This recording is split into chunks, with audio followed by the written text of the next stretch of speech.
Nevada Globe, Neisy Cordeiro. I'm very happy to be here with my people celebrating the Brazilian culture in Vegas for the first time in the Vegas Love Brazil Festival. The Brazilian Miss Nevada Globe, Neisy Cordeiro, appeared at the first annual Vegas Loves Brazil Festival at the Clark County Amphitheater.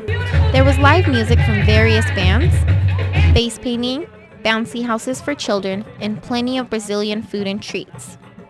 Brazilian culture is a very rich culture, you know. Everybody knows about Brazil more because of the great music, the carnival, of course, the great football, the soccer, you know, the beautiful women. Hidalgo Jr. was at the festival promoting his Brazilian magazine, and he was surprised to see the turnout at the festival.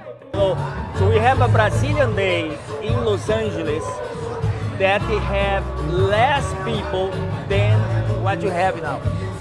The experience, it's fun, it's different, the people are live, it's very artsy, it's just a fun environment.